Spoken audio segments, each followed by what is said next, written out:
Welcome to JEE Decodex YouTube channel. चलो यार, question solving की सीरीज में आगे बढ़ते हैं। आज का पहला क्वेश्चन आपकी स्क्रीन पे आ रहा होगा, मैं रीड कर देता हूँ। ये एक इंटीजर टाइप का क्वेश्चन है।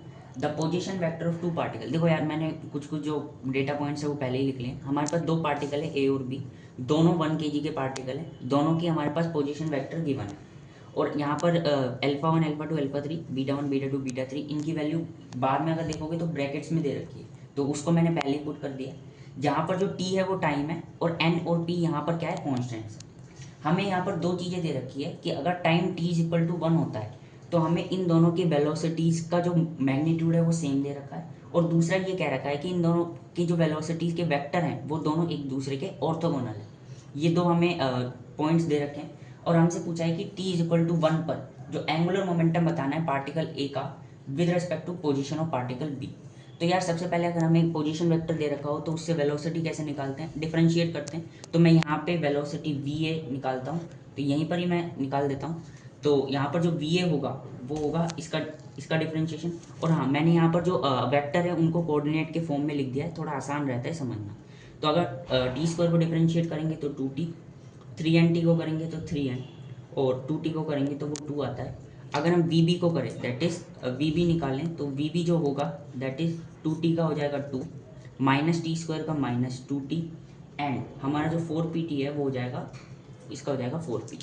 अब हमें जो पहली रिजल्ट दे रखा है कि जो t इज इक्वल टू 1 पर, तो देखो यार t इज इक्वल टू 1 पर, तो हम यहाँ पर t इज इक्वल टू 1 पर हमारा जो वी ए वैक्टर हो जाएगा वो हो जाएगा 1 डाल देंगे यहाँ पर, तो 2, 3n, 2। एंड सिमिलरली जो हमारा वी बी वैक्टर हो जाएगा वो हो जाएगा 2, माइनस 2, 4p। अब हमें पहले में दे रखा है कि इन दोनों का मैग्नीट्यूड इक्वल है, तो यार इन दोनों का मैग्नीट्यूड निकालते हैं। तो V A is equal to V B, इनका मैग्नीट्यूड तो वो होगा अंडर रूट में 2 का स्क्वायर 4। वेक्टर का मैग्नीट्यूड निकालना तो हमें आता ही है। इसका 3n का हो जाएगा, 3n का स्क्वायर 3n का होल स्क्वायर हो जाएगा 9n square, plus 4 is equal to under root 2n, 2 का हो जाएगा 4, माइनस 2 का स्क्वायर भी 4 होगा, प्लस 16p। अब इन दोनों की दोनों तरफ स्क्वायर कर देंगे, तो ऑन स्क्वायरिंग, तो स्क्वायरिंग करने पे हो जाएगा 8 plus 9n square is equal to 8 plus 16p square. तो 8 से 8 गया। अब यहाँ पर देखो एक क्रूशियल स्टेप आने वाला है। जब हम इसका रूट लेंगे, स्क्वायर रूट लेंगे, तो ये बनेगा 3n, और यहाँ पर 4p तो बनेगा बट यहाँ पर प्लस माइनस p होगा। अब ये इतना इंपॉर्टेंट क्यों है, आगे जब हम क्वेश्चन को प्रोसीड करेंगे तो वहाँ पर ये काफ़ी ज़्यादा काम आने वाला है। अब यहाँ से हम वैसे दो तरीके से इक्वेशन बना सकते हैं, 3n minus 4p is equal to 0, या फिर हम कह सकते हैं 3n plus 4p is equal to 0। अब हम इस आज जो क्वेश्चन है इसका दूसरा जो पार्ट है उस पर चलते हैं, दैट इज जो दोनों वेलोसिटीज़ हैं टी इज इक्वल टू 1 पर वो एक दूसरे के ऑर्थोगोनल है। और जब भी कोई दो वेक्टर ऑर्थोगोनल होते हैं तो उनका जो ऑर्थोगोनल होते हैं तो उनका जो डॉट प्रोडक्ट है वो 0 होता है। तो यहाँ पर पहली कंडीशन से हमें ये रिजल्ट आया। दूसरी कंडीशन हम निकालते हैं, तो जो V A dot V B होगा दैट इज दो वेक्टर का डॉट प्रोडक्ट वो 0 होने वाला है। तो अगर डॉट प्रोडक्ट करें तो आई को आई से मल्टीप्लाई तो वो हो जाएगा 4, 3n, और माइनस 2 को मल्टीप्लाई करेंगे तो 6n, 2 और 4p को मल्टीप्लाई करेंगे तो 8p इज इक्वल टू 0। अब यहाँ पर हम इसको सॉल्व करते हैं तो ये आ जाएगा 6n minus 8p is equal to 4। यहाँ पर हम इसे 2 से डिवाइड कर देते हैं तो 3n minus 4p is equal to 2। अब देखो यार, हमारे पास दो इक्वेशन है। अब यहाँ पर आप कहोगे कि यार ये 3 इक्वेशन है, बट यहाँ पर हम इस इक्वेशन का यूज़ नहीं कर सकते। इस इक्वेशन का यूज़ क्यों नहीं कर सकते, क्योंकि देखो यार यहाँ पर ये बोल रहा है 3n माइनस 4p 0 के इक्वल है, और यहाँ पे बोल रहा है 3n माइनस 4p 2 के इक्वल है। तो ऐसा नहीं हो सकता है। तो हम एक तो ये वाली इक्वेशन लेंगे और एक ये वाली इक्वेशन लेंगे, इन दोनों इक्वेशन को हम सॉल्व करेंगे। तो हम कहते हैं कि 3n plus 4p is equal to 0 and 3n minus 4p is equal to 2। दो इक्वेशन, दो वेरिएबल, केक वोक है। अब एक बार इनको जोड़ेंगे, दोनों इक्वेशन को जोड़ेंगे तो 6n इज इक्वल टू 2। तो यहाँ से जो n की वैल्यू आती है वो आती है 1/3, और अगर किसी एक इसमें पुट करेंगे तो जो हमारे पास p की वैल्यू आएगी वो -1/4 आएगी, -1/4 आएगी। तो हमारे पास दो जो कॉन्स्टेंट्स दे रखे थे उनकी वैल्यू आ गई। अब आगे हमें क्वेश्चन में बोला है कि t इज इक्वल टू 1 पर एंगुलर मोमेंटम का मैग्नीट्यूड बताना है। और यार एंगुलर मोमेंटम सबसे पहले हम n और p की वैल्यू इसमें पुट कर देते हैं, सो दैट हमारे पास एक वेलोसिटी की पूरी कोऑर्डिनेट फॉर्म में वैल्यू आ जाए। तो अभी मैं यहाँ लिख रहा हूँ, नेक्स्ट पेज पे भी इसको लिख लेंगे। ये हो जाएगा 2, 3n होगा 1, 2। सिमिलरली जो वी बी होगा वो होगा 2, -2 एंड 4p की वैल्यू हो जाएगी -1। तो ये हमारे पास दो वेलोसिटीज़ आ गई। तो हमने देखो यार दोनों वेलोसिटीज निकाल ली हैं, उनके करस्पॉन्डिंग t = 1 पर हमने p और n की वैल्यू रख दी है, तो हमारे पास r और r भी आ गया। अब हमें क्या निकालना है, हमें निकालना है एंगुलर मोमेंटम का मैग्नीट्यूड। तो सबसे पहले हम ये देखते हैं कि एंगुलर मोमेंटम क्या होता है। तो एंगुलर मोमेंटम होता है mass into r cross v। अब देखो यार वैसे तो अगर कोई पार्टिकल का a का अगर एंगुलर मोमेंटम निकाल रहे हैं तो मास ऑफ a आएगा और पोजिशन वेक्टर ऑफ a आएगा और वेलोसिटी ऑफ a आएगी। बट यहाँ पर अगर आप क्वेश्चन अच्छे से पढ़ोगे तो यहाँ पर गिवन है हमें जो निकालना है कि जो magnitude angular momentum particle A का उसका with respect to position of particle B, that is जो पोजीशन है वो हमें एक पर्टिकुलर एब्स्ट्रैक्ट नहीं है, वो क्या है हमारे पास रिलेटिव है। तो हमें पोजीशन जो वेक्टर होगा हमारा वो होगा R A minus are B. यहाँ पर जो आर हम लिखने वाले हैं वो आर ए नहीं होगा, R A minus are B होगा। दैट इज हम यहाँ पर रिलेटिव का कॉन्सेप्ट है क्योंकि वहाँ पर लिखा भी हुआ है विद रिस्पेक्ट टू। तो हम R A minus are B निकालेंगे तो 1 - 2, तो 1 - 2 क्या होगा -1, 1 माइनस ऑफ -1 2 हो जाएगा, 2 माइनस ऑफ -1 ये हो जाएगा हमारे पास 3। तो ये हमारे पास r A minus are b आ गया। That is angular momentum of particle a with respect to particle B, तो वो हो जाएगा r A minus are b. और वेलोसिटी तो हमारी वी ए ही रहेगी क्योंकि हमें पार्टिकल ए का निकालना है, तो वो हो जाएगा 2, 1, 2।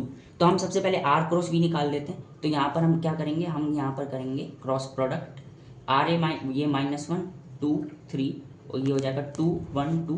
क्रॉस प्रोडक्ट का ऑर्डर बहुत ज़्यादा इंपॉर्टेंट होता है, अगर आपने ऑर्डर रिवर्स ले लिया तो कहानी खराब हो सकती है। तो यहाँ पर हम क्रॉस प्रोडक्ट करेंगे तो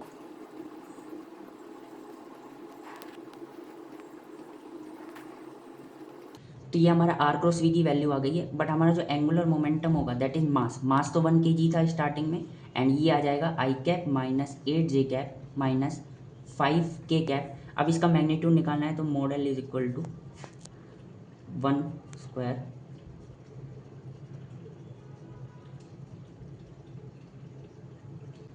यहाँ पे यार थोड़ी सी मिस्टेक हो गई है, ये +8 आएगा एंड यहाँ पे ये -5k सही है। मैं थोड़ी भावनाओं में बह गया था, इसका डायरेक्ट स्क्वायर कर दिया, ये 8 का स्क्वायर आ जाएगा एंड ये हो जाएगा 5 का स्क्वायर प्लस। अब करेंगे अपन 1 का स्क्वायर 1, 8 का स्क्वायर 64 एंड 5 का स्क्वायर 25। अगर इसको ऐड करते हैं तो √90 आता है। अब यहाँ पर हमें √L से कंपेयर करना है, दैट इज़ यहाँ पर L और इस वाले L से कंफ्यूज मत हो जाना, L वो ऐसी कोई कांस्टेंट है। तो यहाँ पर अगर हम उसको कंपेयर करेंगे √L से तो जो हमारा L आएगा वो आ जाएगा 90। तो हमारा जो इंटीजर टाइप क्वेश्चन था इसका जो आंसर है वो हो जाएगा 90। होप सो आपको ये क्वेश्चन समझ आया हो। चलिए यार आज के दूसरे क्वेश्चन पे बढ़ते हैं। ये एक रे ऑप्टिक्स का क्वेश्चन है। यहाँ पर हमें क्वेश्चन में गिवन है, यहाँ पर एक सेटअप गिवन है और हमें ये बताना है कि पावर ऑफ द लेंस क्या होगी, इक्विवेलेंट। अब यार देखो पावर जो होती है ना, कोई भी अगर हम कहें कि पावर क्या होती है वो होती है 1/f इक्विवेलेंट। अब ये f इक्विवेलेंट क्या है, दैट इज इस पूरे सेटअप की फोकल लेंथ। अब यार कोई लोगों को लग रहा होगा यार ये तो हमने कभी लेंस देखा नहीं, तो मैंने कहा इसमें आप क्या करो, 3 पार्ट्स में इस क्वेश्चन को डिवाइड करो। पहला पार्ट क्या होगा कि हमारे पास ये एक फ्लैट सरफेस है और ये एक कर्व्ड सरफेस है। दूसरा पार्ट क्या होगा, ये एक कर्व्ड सरफेस है, ये दूसरी कर्व्ड सरफेस है। और तीसरा पार्ट क्या होगा, ये एक कर्व्ड सरफेस है और इसके नीचे ये एक फ्लैट सरफेस है। ये 3 लेंस बन गए और इस तरीके के लेंसेज तो हमने देखे। अब क्या करना है, इन तीनों की फोकल लेंथ हमें निकालनी है। हमने इसको f1 मान लिया इसकी फोकल लेंथ, इसकी f2 मान ली, इसकी f3 मान ली। तो हमारा जो f इक्विवेलेंट होता है वो होता है 1/f1 + 1/f2 + 1/f3। अब यार कई लोगों को लग रहा होगा f1 f2 f3 कैसे निकाले, तो उसके लिए हमारे पास एक यूनिवर्सल फॉर्मूला है, लेंस लो। मैक्सिमम सवाल वहीं से आते हैं अगर लेंस का कोई क्वेश्चन है तो हम कहते हैं कि सबसे पहले लेंस लो लगाने से पहले हमें मीडियम का रिफ्रैक्टिव इंडेक्स चाहिए होता है और हमें सराउंडिंग का रिफ्रैक्टिव इंडेक्स चाहिए होता है। अब कई लोग कहेंगे इसका सराउंडिंग तो वाटर है कैसे, तो मैंने कहा सराउंडिंग जो है, सराउंडिंग सबका एयर लेके सबको अलग अलग सोल्व करो और लास्ट में एफ इक्विवेलेंट हम निकाल देंगे। कैसे, सबसे पहले मैं इस वाले सेटअप का करता हूँ। तो देखो यार ये जो सेटअप है ये इस तरीके का है, ये अंदर का जो मटेरियल ये जो है देखो यार ये क्या है, यही तो है, ये क्या है वाटर है, ये हमारा वाटर है। तो इसका रिफ्रैक्टिव इंडेक्स हम बोल देते हैं ये मीडियम है, तो म्यू मीडियम क्या हो जाएगा हमारे पास 4/3 और हम इसे एयर मान के चलेंगे। तो अब यहाँ पर जो हमारा लेंस लो कहता है 1/f1 वो होता है mu medium divided by mu surrounding -1 1/r1 -1/r2। और इस वाले फॉर्मूले में हम साइन के साथ वैल्यू रखते हैं। तो देखो यार रे ऑफ लाइट आएगी, तो मैं कह रहा हूँ जिस डायरेक्शन में रे ऑफ लाइट आती है ना उस डायरेक्शन को हम पॉजिटिव मान के चलते हैं और उसके अगर अपोजिट होगा तो हम उसे नेगेटिव मान के चलेंगे।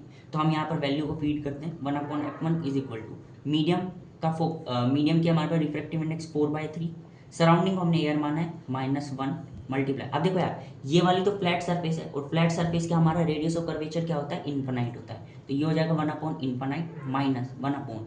अब देखो यार इस वाले का हमें जो रेडियस ऑफ कर्वेचर दे रखा है वो r1 दे रखा है। तो अब देखो यार इस वाले का देखो इस तरीके से कर्व्ड है, तो इसका जो सेंटर होगा वो इस डायरेक्शन में होगा, दैट इज सेंटर इस डायरेक्शन में होगा और हम उल्टी डायरेक्शन में चल रहे हैं, तो यहाँ पर जो R2 होगा वो -R1 होगा एंड ये होगा। तो अब इसको एक बार सोल्व कर लेते हैं, तो ये हो जाएगा 1/f1 इज इक्वल टू 1/3, 1/इनफाइनाइट 0 होता है, माइनस माइनस 1/R1, तो हमारा जो 1/f1 आया वो आ जाएगा 1/3R1। तो ये हो गया। अब आते हैं हम दूसरे वाले सेटअप पे, तो दूसरे वाले सेटअप ये है, ये हमारा कर्व्ड सरफेस है, ये कर्व्ड सरफेस है। अब देखो यार ये जो इसके अंदर का जो है ये ग्लास है, तो ग्लास का जो रिफ्रैक्टिव इंडेक्स है वो हमें 3/2 गिवन है। यहाँ पर इसका जो रेडियस ऑफ कर्वेचर है वो R1 है, इसका क्या है R2 है, तो हम यहाँ पर लगाते हैं, तो लेंस लो 1/f2। अब मैं डायरेक्ट लगा रहा हूँ, फॉर्मूला यही है। तो इसका मीडियम का रिफ्रैक्टिव इंडेक्स क्या है 3/2। मैंने कहा था सराउंडिंग को हमेशा एयर लेके ही सोल्व करो, तो ये एयर है तो 1 का लिखने से वो है नहीं, 3/2 -1 मल्टीप्लाई बाय। अब देखो यार रे ऑफ लाइट इस डायरेक्शन में अगर हम मानते हैं तो R1 जो इसका कर्व्ड पार्ट है वो उल्टी डायरेक्शन में शो हो रहा है और R2 भी अपोजिट डायरेक्शन में शो हो रहा है। तो जो R1 है उसकी जगह -1/R1 लिखेंगे और R2 है उसकी जगह -1/R2 लिखेंगे, तो ये फॉर्मूला में लिखेंगे तो ये प्लस हो जाएगा 1/R2। एंड अगर मैं इसको सोल्व करता हूँ तो ये सोल्व हुआ ही है 1/2 1/R2 -1/R1, तो ये हमारा 1/f2। देखो यार मैं f2 इसलिए नहीं निकाल रहा क्योंकि हमें पावर निकालनी है, तो 1/f इक्विवेलेंट चाहिए और 1/f इक्विवेलेंट के लिए 1/f1, तो ये 1/ की फॉर्म में ही चाहिए। तो ये हमारे दो सेटअप हो गए। अब हमारा जो तीसरा सेटअप है उसकी वैल्यू दिखाते हैं, तो ये हमारा तीसरा सेटअप है वो है इस टाइप का, ये हमारा तीसरा सेटअप है जहाँ पर यहाँ पर अब क्या है, यहाँ पर वाटर है, तो ये हो जाएगा 4/3। इसका जो रेडियस ऑफ कर्वेचर है वो R2 है और ये हमारे पास फ्लैट सरफेस है। फ्लैट सरफेस पहले भी आई थी, तो इसका जो रेडियस ऑफ कर्वेचर होगा वो इनफाइनाइट होगा। तो हम यहाँ पर कहते हैं 1/f3 जो होगा वो होगा मीडियम का रिफ्रैक्टिव इंडेक्स 4/3, एयर मान के ही चलना है -1 मल्टीप्लाई बाय। अब देखो हम हमारी लाइट इस डायरेक्शन में आ रही है और जो हमारा कर्व्ड पार्ट है उसका जो सेंटर है वो उल्टी डायरेक्शन में है, तो हम यहाँ पर लिखेंगे 1/R1 था ना, तो यहाँ पर हो जाएगा 1/R1 की जगह -R2 -1/, ये क्या है, ये तो इन्फिनिटी है, ये इन्फिनिटी हो गया। तो 1/ जो f3 आया हमारा दैट इज एलसीएम लेंगे तो 1/3, ये हो जाएगा -1/R2 और ये तो 0 हो ही गया। तो 1/f3 जो आया दैट इज -1/3R2। अब हमें पावर निकालनी है, तो जो पावर होता है वो 1/f इक्विवेलेंट होता है और वो इक्वल होता है 1/f1 + 1/f2 + 1/f3 के। अब इसमें जब बस वैल्यू डाल देंगे तो हमारी जो 1/f1 की वैल्यू आई है, पीछे से अगर हम देखें तो 1/f1 की वैल्यू आई है 1/3R1, तो ये आ जाएगा 1/3R1। अब अगर f2 की वैल्यू देखें तो f2 आई है 1/2 1 - R2 - 1/R1, तो f2 की वैल्यू आई है 1/2 1/R2 - 1/R1 और -1/f3 की -1/3R2 आई है। तो अगर हम इसमें सॉल्व करते हैं तो 1/3R1 + 1/2R2 - 1/2R1 - 1/3R2, इसको और इसको सॉल्व करते हैं तो 1/R1 कॉमन 1/3 - 1/2 + 1/R2 कॉमन 1/2 - 1/3, तो ये आ जाएगा -1/R6 + 1/R1 -1/6 1/R2 3 - 2 1/6। अब 1/6 अगर हम कॉमन लेते हैं तो वो आ जाएगा 1/R2 - 1/R1। अब यहाँ पर देखो अगर ऑप्शन देखोगे तो ऐसा कोई ऑप्शन तुम्हें मैच होता हुआ नहीं दिखेगा, तो घबराना नहीं है। उन्होंने ऑप्शन में क्या किया है, माइनस कॉमन ले लिया है, तो -1/6 1/R1 - 1/R2। अब कई लोगों को लग रहा होगा यार ये अब भी मैच नहीं कर रहा क्योंकि उसमें मोड लगा है। मैंने कहा मोड से कोई फ़र्क नहीं है, यहाँ पर मोड से ये होगा कि अगर कोई नेगेटिव वैल्यू आएगी तो वो पॉजिटिव हो जाएगी। तो अगर तुम यहाँ मोड लगा भी लोगे तो भी कोई दिक्कत नहीं है और नहीं लगाओगे तो भी कोई दिक्कत नहीं है। तो ये हमारा आंसर हो जाएगा। होप सो आपको समझ आया होगा। चलो यार आज के तीसरे क्वेश्चन पे बढ़ते हैं। ये इलेक्ट्रोस्टैट्स का क्वेश्चन है यार। अगर इस क्वेश्चन को देखोगे ना तो ये वैसे तो 30 या 40 सेकंड का क्वेश्चन है, अगर इसका कंसेप्ट तुम समझ गए तो। इसका कंसेप्ट क्या है, तो सबसे पहले तो इसमें लगता है हमारा गोस लॉ। तो गोस लॉ क्या होता है कि जो हमारा फाई होता है दैट इज जो फ्लक्स होता है that is charge enclosed divided by epsilon not, ये होता है। अब सबसे इम्पोर्टेंट बात क्या है ना कि इसमें ये लाइन चार्ज गिवन है, और लाइन चार्ज में अगर हम देखो यार, लाइन चार्ज की हमें डेंसिटी दे रखी है that is line density that is lambda. Lambda का क्या मतलब है कि एक यूनिट, बेसिकली यूनिट डिस्टेंस में लैम्डा चार्ज है। तो अगर मैं कहूँ कि अगर इसके यूनिट में अगर लैम्डा चार्ज है तो a/2 डिस्टेंस में कितना होगा, लैम्डा इंटू a/2। तो जो ये छोटी सी स्ट्रिप लाइन दे रखी है ना, इसका जो चार्ज होगा दैट इज लैम्डा a/2, ये हमारा चार्ज होगा। अब मैंने कहा यार इस ये जो डेफिनेशन है गोस लॉ की, उसमें तो हमें चार्ज एनक्लोज बताना है, जबकि ये वाला जो लाइन चार्ज है वो एनक्लोज नहीं है, वो एक क्यूब के एज के बीच में रखा है, तो वो चारों तरफ से एनक्लोज नहीं है। तो हमें एक ऐसा सिस्टम बनाना पड़ेगा जिसमें ये चार्ज अंदर एनक्लोज भी हो और एक यूनिफॉर्मिटी भी आए, क्योंकि हम तभी इसमें यूनिटरी मेथड लगा पाएंगे कि भैया अगर एक क्यूब में इतना है, अगर 4 क्यूब में इतना है तो एक क्यूब में इतना होगा। तो उसके लिए अगर इसे सेंटर में लाना है, सिमिट्री में लाना है, तो एक क्यूब हम आगे बनाएंगे, एक क्यूब उसके नीचे बनाएंगे। तो बेसिकली अगर तुम इमेजिन करो तो ये एक क्यूब बन गई। बेसिकली अगर हम देखें, ये हमारे पास क्यूब है,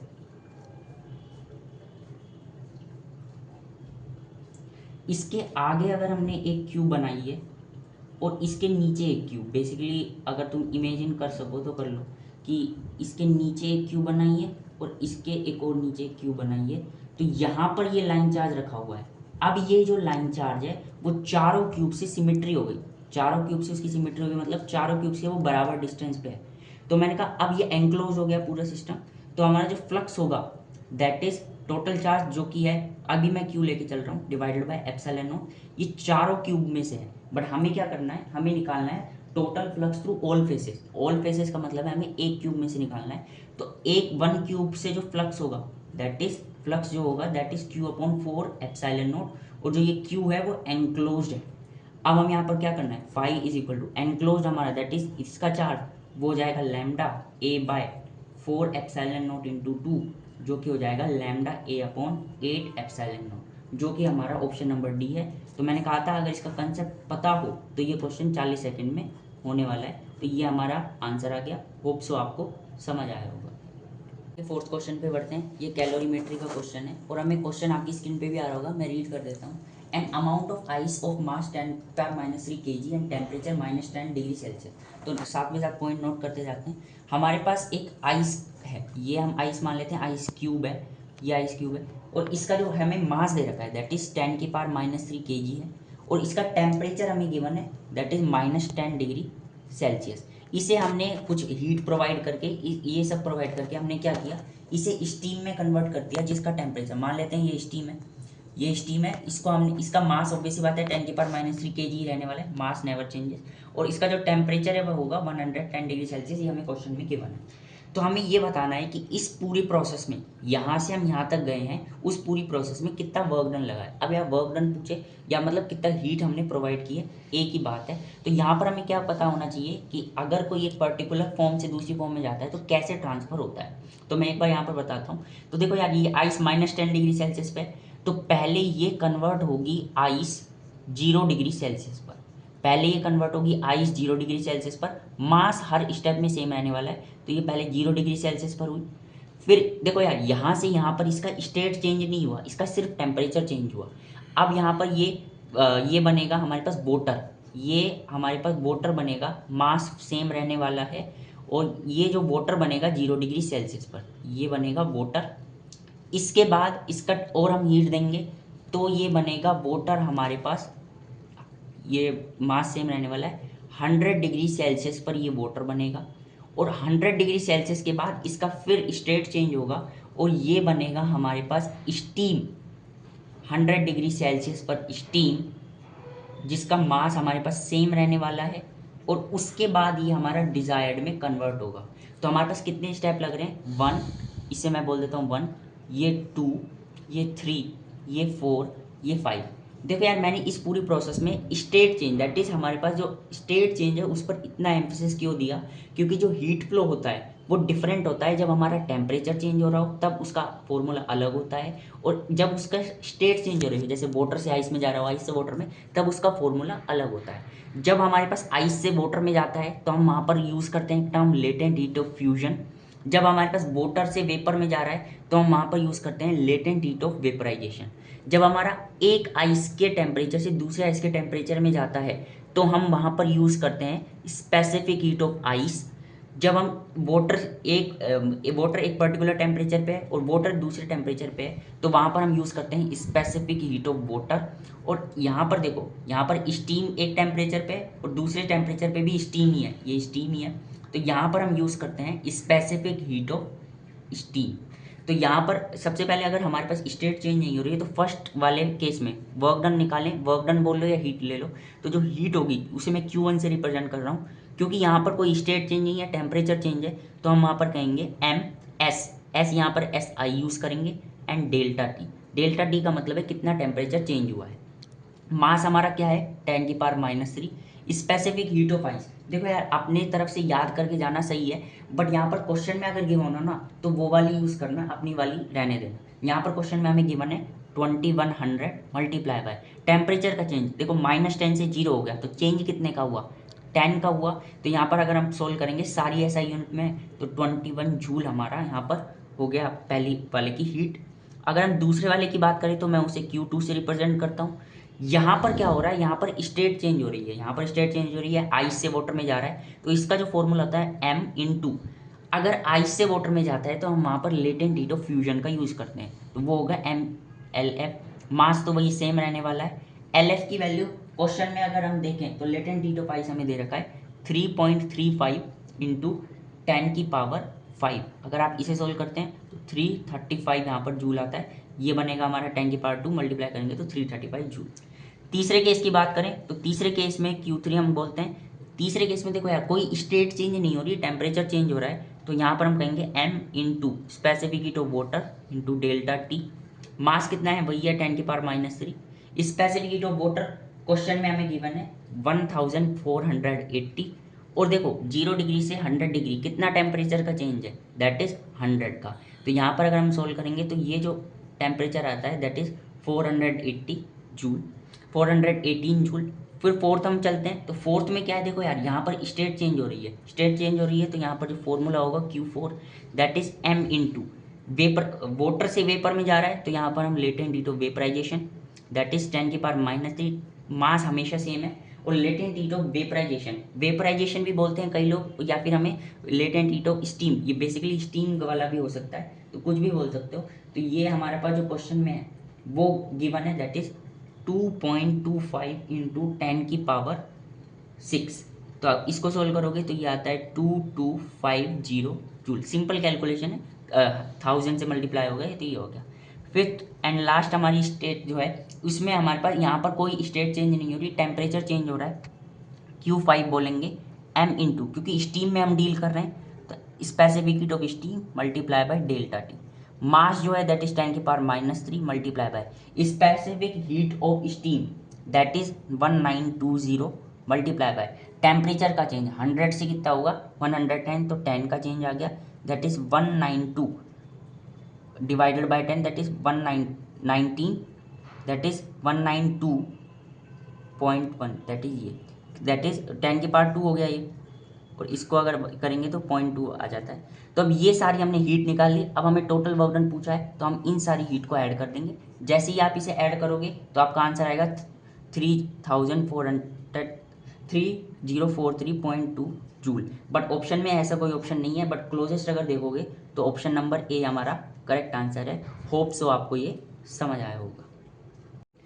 चलो यार आज की वीडियो के आखिरी क्वेश्चन पे बढ़ते हैं। ये ग्रेविटेशन का क्वेश्चन है। क्वेश्चन देख के लग रहा होगा ये बहुत भारी क्वेश्चन है, बट ऐसा नहीं है। इसमें डायरेक्ट जो फोर्स का फॉर्मूला होता है दैट इज दो पॉइंट ऑब्जेक्ट के बीच में जो फोर्स होता है वो कैसे हम वर्क करता है उसके ऊपर है क्वेश्चन। तो हमें यहाँ पर एक बड़ा सा स्फीयर दे रखा है जिसका मास m है, और हमें एक पॉइंट पार्टिकल दे रखा है स्मॉल m। हमें क्या करना है, जो हमारा बड़ा स्फीयर है, बड़ा स्फीयर और जो छोटा मास है उसके बीच का फोर्स निकालना है। मान लेते हैं उसे गिवन है वो हमें F1, और अगर इस बड़े स्फीयर में से एक r/3 रेडियस की, अगर r/3 रेडियस की अगर हमने कैविटी हटा दी तो इन दोनों के बीच में फोर्स कितना लगेगा वो F2 है, तो हमें F1/F2 का रेशियो निकालना है। देखो यार तुम्हें लग रहा होगा कि ये पॉइंट ऑब्जेक्ट नहीं है तो इसमें डायरेक्ट फॉर्मूला नहीं लगा सकते, बट जब स्फीयर होता है ना तो ये लिबर्टी होती है कि स्फीयर का जो पूरा मास है हम उसे एक पॉइंट पर जो कि उसका सेंटर होता है उस पर कंसंट्रेटेड मान लेते हैं। तो इस क्वेश्चन को हम ये कह सकते हैं कि ये क्वेश्चन, देखो यार पहले वाले केस में जब हमें F1 निकालना है तो हमें इस कैविटी को नहीं लेना है, तो इसका मतलब है कैविटी हम नहीं लेंगे, तो हम ये हमारे पास बड़ा स्फीयर है, तो बड़े स्फीयर के मास को एज अ पॉइंट ऑब्जेक्ट हम कंसीडर कर सकते हैं। इसका मास कैपिटल M और इस छोटे वाले का मास है स्मॉल m, और इन दोनों के बीच की डिस्टेंस तो वो हमें 2r गिवन है, तो इन दोनों के बीच की डिस्टेंस हमारे पास 2r हो गई। तो जो F1 हम लिखेंगे that is very simple, that is G capital M small m upon r square, और r है 2r, तो 2r का स्क्वायर हो जाएगा 4r स्क्वायर। ये हमारा F1 आ गया काफ़ी आसान तरीके से।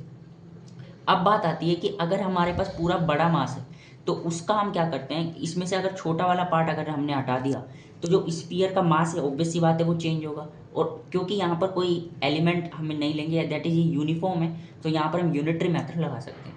यूनिटरी मेथड क्या होगा कि हमारे पास कैपिटल M मास है 4/3 पाई आर क्यूब में, 4/3 पाई आर क्यूब में हमारा कैपिटल M मास है, तो 1 में क्या हो जाएगा, सॉरी अगर इसको इस तरीके से देखो 4/3 पाई आर क्यूब वॉल्यूम में हमारा कैपिटल M मास है, तो 1 वॉल्यूम में M/4/3 पाई आर क्यूब हो जाएगा, और ये हमारे इसकी रेडियस r/3 है, तो इसका जो वॉल्यूम हो जाएगा that is 4/3 pi R cube, तो आर क्यूब हो जाएगा r/3 का क्यूब, तो वो हो जाएगा दिस।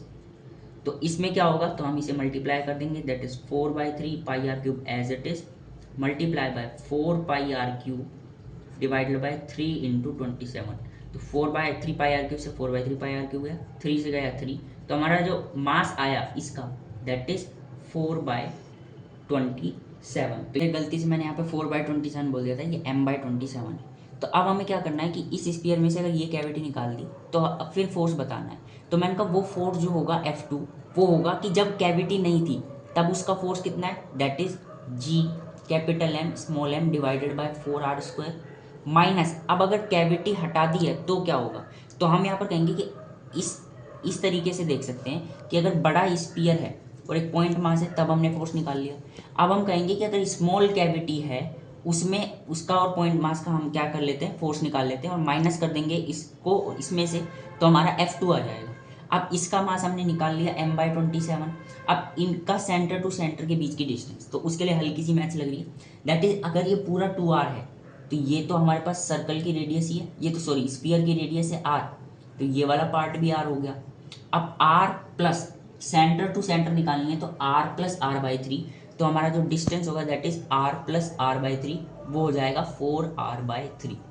तो हम यहाँ पर कहेंगे इन दोनों के बीच का जो फोर्स होगा उसे मान लो मैं F डैश बोल देता हूँ, तो वो होगा G, इसका मास होगा M/27, इसका मास तो स्मॉल m है ही, डिवाइडेड बाय इनके बीच की डिस्टेंस 4r/3 का होल स्क्वायर।